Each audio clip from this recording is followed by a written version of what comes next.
Salut à tous, je suis ravi de vous retrouver pour ce nouvel épisode de Carnet de Rando. Une dernière fois en Ardèche verte qui pour l'occasion est un petit peu moins verte puisqu'on arrive à l'automne. Je suis avec Philippe, c'est lui qui va m'accompagner pour ce nouvel itinéraire et je vais lui poser la question tout de suite. Qu'est-ce qu'on fait Philippe aujourd'hui? Au hasard, on fait la petite boucle qui va nous conduire au prieuré de Vérines, à l'ancien prieuré de Vérines. Et c'est une randonnée à la fois patrimoniale et puis à la fois très nature, hein, où on passe dans beaucoup de forêts, de hêtres, de châtaigniers. La rando idéale pour l'automne. On vous fait découvrir ça tout de suite en images. On y va? C'est parti. Allez.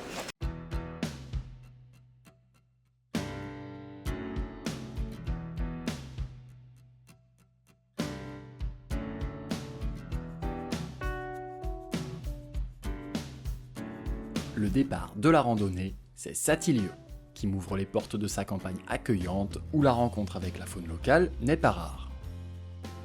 De clairières lumineuses en chemin forestier agréable, on découvre ainsi un arrière-pays plein de charme. Bon alors Philippe, on est où là? Qu'est-ce qu'on fait? Donc on est au Bois d'Artieux. Bois d'Artieux. Un croisement et en fait nous on va suivre la direction de Saint-Symphorien-de-Mahun et pour arriver en direction de Vérines. La première partie de l'itinéraire s'engouffre dans une châtaigneraie qui a commencé à revêtir ses premières parures d'automne. Peu à peu, on s'élève au-dessus de Satilieu et on rejoint les beaux espaces du petit hameau des Soies. Bon en tout cas, on retrouve le calme de l'Ardèche verte. Le calme posé par les hêtres. Ouais. Ah ouais, c'est impressionnant comme... c'est la tranquillité quand même sur ces sentiers. Voilà. À part le chant des oiseaux... Il n'y a pas grand chose qui vient perturber le calme de la nature. L'automne est une saison parfaite pour profiter de la quiétude de cet itinéraire qui, de Étretat en Châtaigneraie, nous amène tranquillement face au village de Vérines. Bon, on a une belle vue ouverte, là, ça y est, on arrive là sur Vérines. Ça y est, le paysage s'ouvre enfin au sortir de la forêt. Donc juste en face de nous, on a le prieuré de Vérines. Voilà, et sur la gauche, on aperçoit Saint-Symphorien-de-Mahun. Ouais. Et derrière Saint-Symphorien, donc on a 3 petits sucs.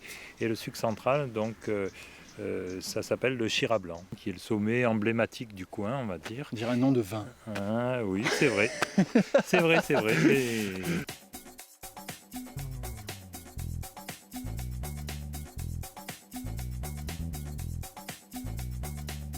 Une belle grimpette nous permet de rejoindre Vérines pour la visite du prieuré.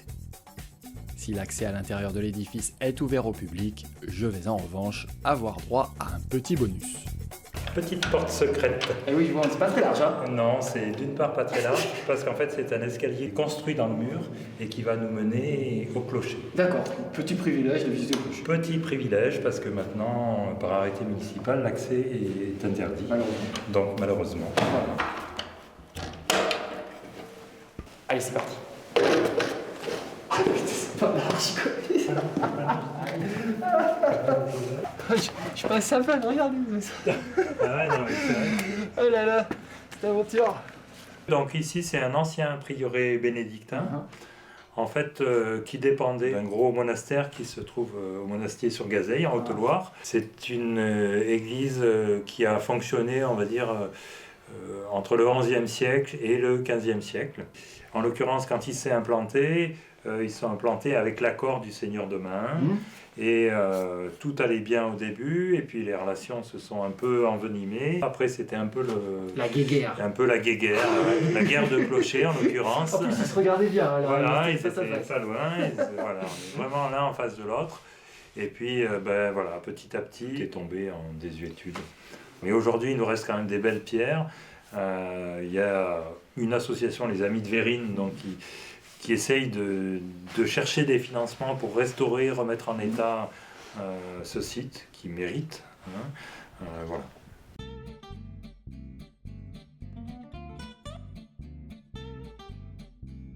L'Ardèche, c'est le diamant de la gastronomie française de ce côté. T'as pas quelque chose dans le coin là pour finir la rando? Si, mais on pourrait passer au GAEC de la chèvre blanche, Ouais. par exemple, hein. Déguster les fromages et puis après assister à la traite. Bah, carrément quoi. Ah bah, ça serait super. Après le patrimoine, un petit côté Voilà, gastronomique, ardéchois pour bien finir la rando. exactement. Bon, on ira faire ça Très bien. après. Voilà. Vendu. Ok, à tout à l'heure.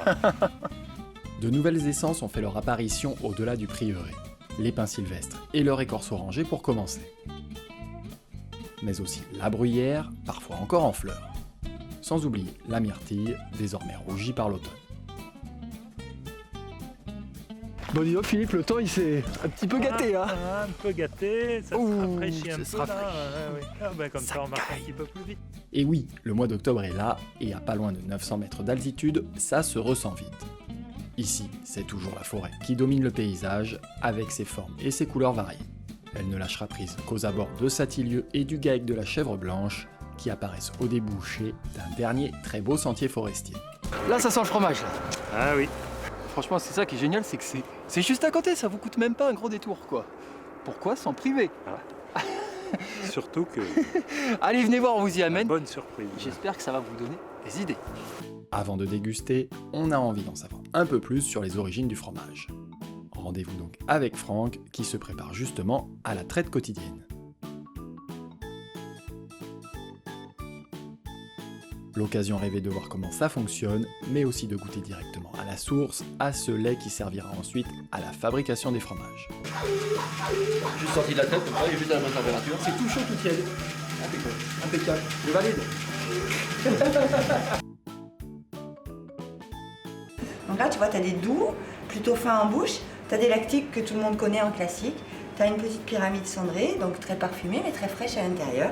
Et ce qui permet aux gens d'avoir un large choix et de se faire plaisir et d'avoir un vrai plateau de fromage rien qu'avec du chèvre. Alors, Le petit goût qui arrive là. Regarde. Ça, c'est du bon chèvre. Bon, après, je dis ça, c'est toujours mes fromages préférés. C'est super bon, quoi. Franchement, quoi.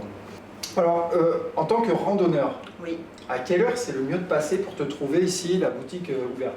On est ouvert tous les soirs de 17h à 19h, donc en pleine saison, hein, c'est-à-dire que l'hiver, il y a peut-être des randonneurs, mais nous, on n'a pas de fromage. Voilà. Et à ce moment-là, ils peuvent voir et des fromages et surtout assister à la traite à 17h30. Parfait, quoi. Bon, tout ça, je vous le découvrirai sur le blog de Carnet de Rando, www.carnetrando.net. Également tous les détails sur cette randonnée qui est extraite de ce petit topo que Philippe tient ici, le topo du Val d'Aix, où il y a énormément de fiches rando pour parcourir tout le territoire. Nous, on se retrouve prochainement pour de nouvelles aventures, destination tenue secrète. Philippe, grand merci de m'avoir accompagné sur cet itinéraire. c'était un plaisir. Ben écoute, on s'est bien régalé, avec pas trop de soleil, mais on s'est bien régalé quand même. Voilà. D'ici là, bonne rando à toutes et à tous, et à bientôt. À Ciao. bientôt, au revoir.